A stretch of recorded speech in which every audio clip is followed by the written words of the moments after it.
네, 여러분 안녕하십니까? 이 영상에서는 노래로 시작을 하겠습니다.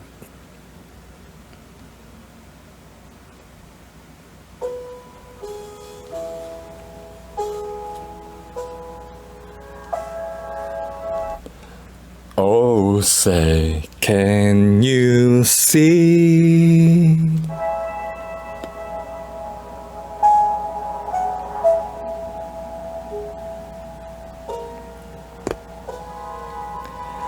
By the dawn's early light,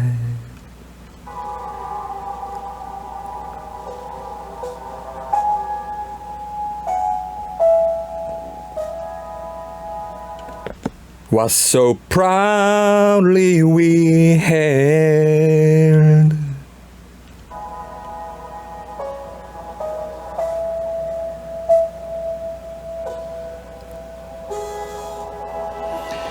at the twilight's last gleaming.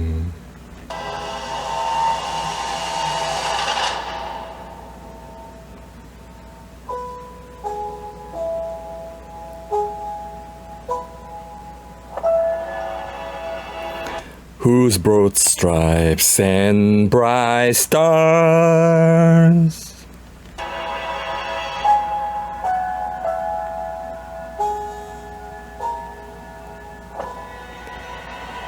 through the perilous fight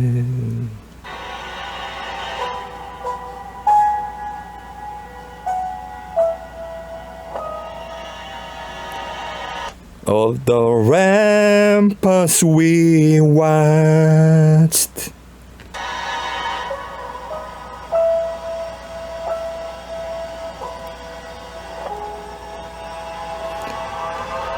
were so gallantly streaming.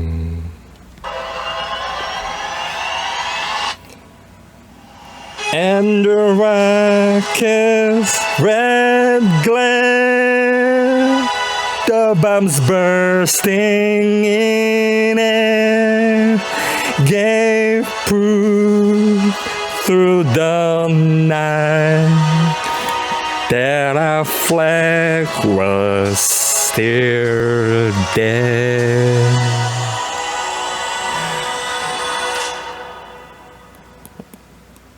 Oh, say does that star-spangled banner yet wave of the land of the free and the home of the brave.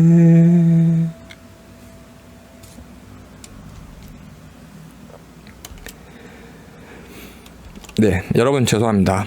오늘은 노래로 시작을 했습니다. 너무 제가 열받아서 방금 어제 예고한 대로 친구 측, 동석자 측 로펌에서 270명을 고소를 했습니다. 고소를 했는데 고소를 하면서 자신들이 집단 사이버 집단 린치로 고통을 받고 있다. 그리고 이후로도 악플러를 계속 고소할 예정이다. 집단으로 2인 이상의 집단으로 고통을 받은 것은 정민이 아닌가요? 가족 전부가 이상한 일을 해서 모든 걸 다 증거를 버리고 이렇게 너무나 많은 국민들이 그냥 외우고 있을 정도로 100가지 정도의 사실이 너무 의혹이 심한데 이렇게 2인 이상 그쪽 동석적 가족들이 그 로펌과 함께 바로 그 다음날 선임됐기 때문에 티셔츠 버린 거는 로펌이랑 상관이 없나요? 로펌이 티셔츠 버린 것을 지시했나? 이런 의문은 국민이 가질 수가 있습니다. 왜냐하면 그 바로 다음날 선임됐고 그 다음에 티셔츠를 버렸고 나중에 이것이 모든 것이 숨겼다가 드러났기 때문에 이렇게 당연히 의문을 갖는 겁니다. 이러한 사실이 없을 때 의문을 갖는 것과 지금 말씀드린 3-4가지 사실을 연결시켰을 때 의문을 갖는 것은 다른 것입니다. 그래서 오늘 뉴스를 보니까 오늘 273명을 고소를 했는데 그 명예훼손과 모욕으로 악플러에 대해서는 첫 대응이다. 이렇게 뭐 기사는 썼어요. 악플러에 대해서 처음으로 대응하는데 제가 오늘 이렇게 흥분한 이유는 그냥 고소하고 말지 자기네들이 고통을 많이 받고 있다. 사이버 린치다. 악플러들로 인해 고통을 받고 있다. 이렇게 이야기하는 거 정말 이건 너무 뻔뻔하다. 이렇게 부끄러움도 모르는 사람들이다. 이런 생각이 들고 아버지 또 이야기를 하고 있어요. 아버지 그래서 저는 그 A씨 아버님이 돌아가신 건 안타까운 일이겠죠. 근데 이 사건과 갑자기 어떤 관련이 있고 지금 죽은 건 정민인데 그 가족들이 고통받고 있는데 엉뚱한 소리 하면서 이렇게 엉뚱하다고 끼어넣는 게 정말 이해가 안 되고 이미 수사는 종결됐고 맨 끝에 부분입니다. 사실관계가 전부 나와 있다고 보기에 추가 조사는 필요하지 않다. 그래서 고소한 걸로 보여요. 그렇게 생각하기 때문에. 근데 아직 수사는 공식적으로 종결되지 않았고 아직 검사 측에서는 어떻게 할지 밝히지 않았고 정권도 아직 정권이 바뀔지 안 바뀔지 계속 이 정권 갈지는 아직 모릅니다. 너무 저쪽 이 로펌이 너무 앞서 나가고 그래서 제가 말씀드리고 싶은 것은 수사가 종결됐고 사실관계가 전부 나와 있다. 그러게 되면 사실관계가 드러났다. 근데 제가 2020년 대법원 판례를 꼭 참고해달라고 어제 말씀을 드렸죠, 여러분. 많은 분들이 참고하시고 도움이 됐다라고 하고 계십니다. 객관적인 지식이죠. 대법원 판례이기 때문에 2020년 그 내용은 많은 분들이 아실 텐데 그 핵심 내용이 뭐냐면 김문 기자님에 관한 제 영상들도 꼭 참고해달라고 말씀드렸는데 2020년 대법원 판례 핵심은 뭐냐면 검사가 경찰도 아닌 검사가 아시는 이야기이기 때문에 간단히 말씀드리겠습니다. 검사가 이렇게 해서 어떤 혐의에 대해서 무혐의라고 딱 하더라도 재판까지 가서 무죄가 나오지 않은 검찰 단계에서 무혐의를 내려도 어떤 사람이 횡령이다. 네, 무혐의 내렸어요. 횡령 안 했어. 이렇게 딱 했어요. 기소 안 하고 끝냈어요. 수사를 종결했어요. 그러면 여러 가지 이유를 들면서 횡령했다라고 뭐 고소했던 사람, 그 고소했던 사람 주변 사람 여러 사람들은 전부 이제 명예훼손이 되나요?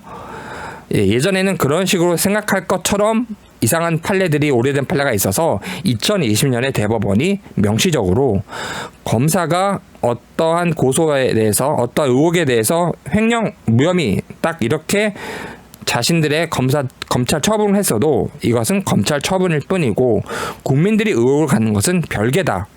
그래서 검사의 처분과 상관없이 상당한 이유가 있었는지를 본다. 그래서 명예훼손의 일반 원칙으로 당연히 왔습니다. 상당한 이유가 있는지 보는 거예요. 상당한 이유, 이 법리는 뭐냐면 설령 허위라고 밝혀졌다 하더라도 횡령으로 고소를 했는데 아니면 횡령으로 소문이 났는데 상당한 이유가 있으면 이런 검찰의 처분, 이 권력의 처분, 권력 이런 거 신경 쓰지 않고 국민이 상당한 이유가 있으면 허위사실이라도 나중에 허위사실로 밝혀졌다 하더라도 그 전에 고소하거나 명예훼손을 서로 유포하거나 이야기하고 했던 것은 처벌되지 않습니다. 왜냐하면 그 당시에 근거가 있다면 허위사실이라고 나중에 밝혀지더라도 그런 허위사실을 공개했을 때 당시에 근거가 있다면 상당한 근거가 있다면 처벌되지 않습니다. 나중에 뭔가 누가 검찰이 처분하고 나중에 판사가 무슨 1심, 2심 판결했다 이거는 상관없다는 이야기입니다. 나중 이야기는. 따라서 지금 우리가 이야기하고 있는 것들에 대해서 나중에 경찰이 뭐 완전하게 수사를 종결하고 검찰이 종결하고 판사가 뭐 한다 하더라도 이런 권력자들이 뭐 한 건 아무 상관이 없습니다. 국민이 지금 우리가 얘기할 때 근거가 있느냐. 그래서 근거가 있느냐만 계속 봅니다. 그래서 얼마 전에도 김소연 변호사 이틀 전에 김소연 변호사 상대로 누가 1억 손해배상을 했던가 청구를 했던가 박범계인가 쪽 아무튼 권력자가 청구했던 것 같은데 제가 정확한 뉴스는 아직 못 봤습니다. 근데 그 1심에서 그 손해배상 기각했습니다. 김소연 변호사를 보호했죠. 쉽게 말해서 허위사실이라도 근거가 있으면 됩니다. 그럼 우린 근거가 뭐냐? 331 경험을 말씀을 드릴게요. 331은 뭐다? 친구 부르고 이런 문제는 이제 증거법적 절차적 문제고 증거 신청하는 부분에 대해서 제가 굉장히 도움드릴 게 많다. 그냥 일반적 지식으로 얘기할 수 있는 게 아니고 댓글 주시면 제가 하나하나 사건 끝까지 답변을 드리겠다 말씀을 드렸고 일반적으로 잠깐 말씀드리는 것은 이렇게 상당한 근거가 있냐? 예, 밀었다고 볼 수 있는 근거가 뭐죠? CCTV 있잖아요. 예, 밀었다고 우리는 봤다.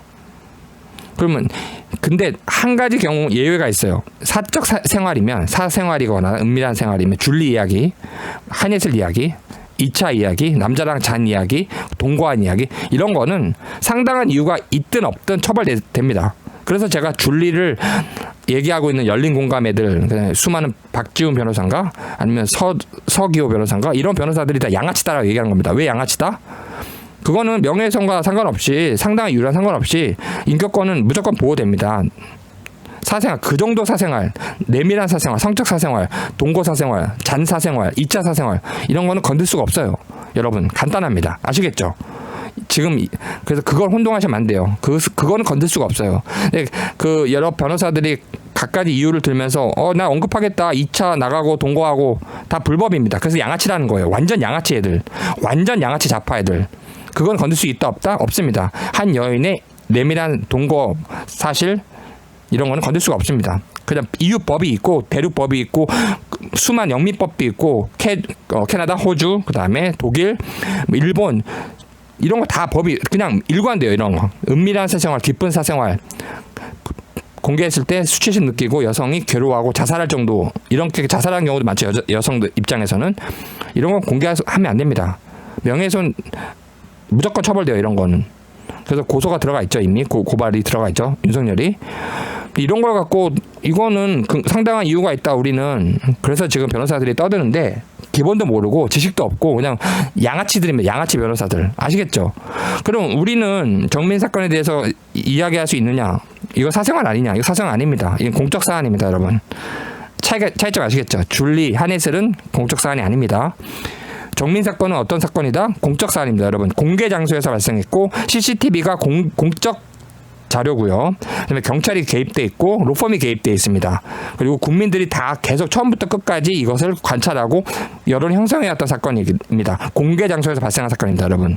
아시겠죠? 줄리가 어떤 은밀한 방에서 누구랑 자고 한예슬이 누구랑 뭐 자고 은밀한 사실도 아니겠지만 사실은 상관없이 이런 은밀한 사적 인격권, 사생활 이런 건 상관없이 공개 장소에서 발생한 사건이기 때문에 공적 사안입니다, 여러분. 꼭 기억을 해주셔야 돼요. 공적 사안에서 공적 사안이 될 수 있는 요소는 여러 가지가 있습니다. 근데 공개 장소고 공적 CCTV에 담겨 있고 공적 CCTV를 공개를 안 하고 있고 수많은 목격자 모든 증거를 다 은폐하고 이런 게 다 공적 사안에 연결되는 겁니다. 이 사안은 공적 사안입니다. 그래서 공적 사안이 아니라고도 얘기하고 있지 않아요. 그 로펌이라든가 경찰이. 여기에 경찰의 이상한 대응이 껴있기 때문에 그래서 공적 사안인 걸 아시면 상당한 근거만 있으면 됩니다. 우리는 이제 상당한 근거는 뭐다? CCTV가 있고 자백이 있고 끌어올렸어요란 말이 있고 337 사진이 있고 218 사진이 있고 명예훼손 될 수가 없습니다. 명예훼손을 억지로 막 끌고 와서 내가 막 미친놈이 되겠다 해도 이렇게 안 돼요. 명예훼손이 여러분. 근데 국민이 법을 모른다고 이렇게 헛소리 하고 있는 겁니다. 여러분 변호사님. 그래서 1200명이 연락이 와서 자기네가 실험 파악한 게 아니고 1200명이 연락이 와서 그중에서 자기가 273명을 합의 안 했기 때문에 고소한 거래요. 아주 양아치 아닙니까? 273명이 먼저 연락이 온 사람들이에요. 이제 보니까 1200명 그중에 일부예요. 근데 합의를 안 하니까 이 사람들 고소한 겁니다. 신원을 다 알려준 거예요. 이 사람들이. 신원 알려주지 마십시오. 여러분. 오늘도 계속 제가 얘기하고 있죠. 그 구글 특별팀 댓글팀 신원 알려주지 마세요. 본사에서 신원 알려주지 않습니다. 본사 부분은 제가 많이 알고 있습니다. 여러분. 일반 법률 지식이 아니라 실무적 지식뿐만 아니라 제가 경험한 게 있기 때문에 공식적으로 법적 투쟁을 한 거 있기 때문에 이 부분은 뭐 네이버라든가 구글이라든가 이런 저작권이나 인격권 침해 댓글 부분은 제가 정말 그러니까 많이 안다 이렇게 말씀을 드릴게요, 여러분. 그렇기 때문에 그 관련된 판례도 제일 많이 안다라고 말씀을 드릴게요. 미국 법 자체를 다 안다라고 얘기하면 또 또라이 소리 들으니까 미국 법 이야기까지 일반적으로 가지 않고 이 부분에 관해서 구글, 애플, 아마존, 페이스북 관련된 미국 연방항소법원 13개에서 나온 판례 전문을 가장 빠르게 볼 수 있고 가장 많이 알고 있는 사람 중에 한 사람입니다. 그 이야기를 말씀을 드리는 것은 제가 이해관계가 있었고 거기에 관여했기 때문에 어떤 일이 있었기 때문에요.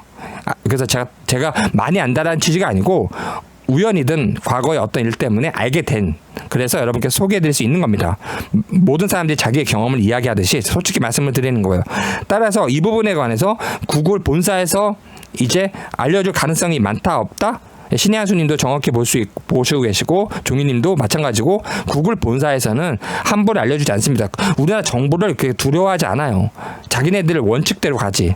그래서 쉽게 알려주지 않습니다. 그래서 어떻게 신원을 알았다? 제가 오늘도 막 영상에 구글 댓글팀 영상에 달았죠. 자체 파악 아니면 구글 통한 확인, 신원 확인. 근데 구글 통한 확인은 매우 어렵다라고 제가 딱 표현을 썼습니다. 그럼 자체 파악이 있는데 자체 파악은 여러 가지 자기네가 찾았겠죠. 근데 그것도 한계가 있습니다. 개인정보가 보호되는 시대이기 때문에. 그럼 오늘 드디어 알게 됐네요. 1200명이 자진해서 합의해달라고 모든 걸 공개한 겁니다. 신원.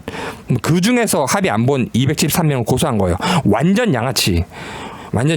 양아치로 얘기하면 좀 모욕죄로 처벌되겠죠. 하지만 제가 말씀드린 건 이러한 행태를 말씀드리는 겁니다. 이러한 어떠한 로펌이라도 이 정도로 행동하는 건 안 된다라고 말씀을 드리는 거예요. 이 원앤파트너스를 얘기하는 게 아니고 어떤 로펌이 한국 로펌이 변호사 집단이 법조 윤리가 있는데 국민한테 합의를 해달라고 먼저 연락이 온 사람들을 합의가 안 되자마자 고소를 했다. 신원 파악됐다고 이거는 이런 행동은 일반적으로 봤을 때 양아치라고 저의 의견, 저의 생각은 그렇습니다. 이 원앤파트너뿐만 아니라 어느 누구도 마찬가지입니다. 저는. 그리고 뭐 모욕죄로 처벌되더라도 벌금 낼게요. 이거는.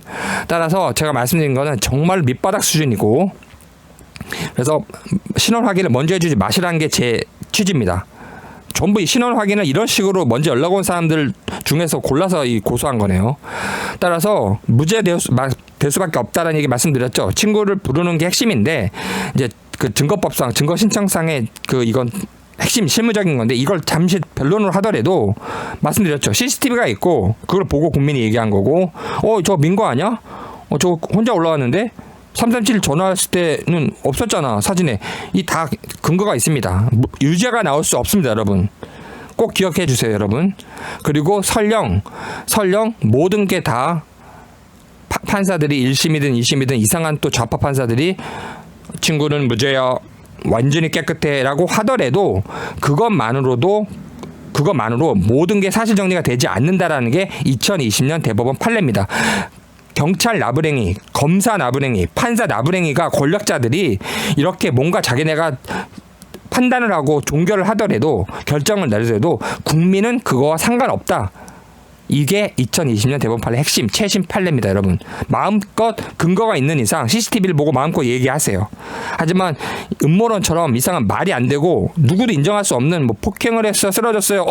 쓰러졌어요. 정민이 마약했어요. 칼로 그었어요. 어디 칼로 긋고 어디 마약을 하고 어디 뒤를 찌르고 어디. 그래서 제가 말씀드린 건 그런 이야기 하고 싶지 않고 331 경우에는 명확한 증거가 30개 정도 이상 있다고 말씀드렸죠. 그래서 제가 말씀드리는 것은 유죄가 나올 수 없기 때문에 고소해달라는 합의, 고소에 대해서 고소한다는 협박에 굴복해서 합의 보내지 마십시오. 여러분. 꼭 기억을 해주세요. 그 부분만 골라서 이 사람들이 고소한 거네요. 네, 이상입니다. 감사합니다.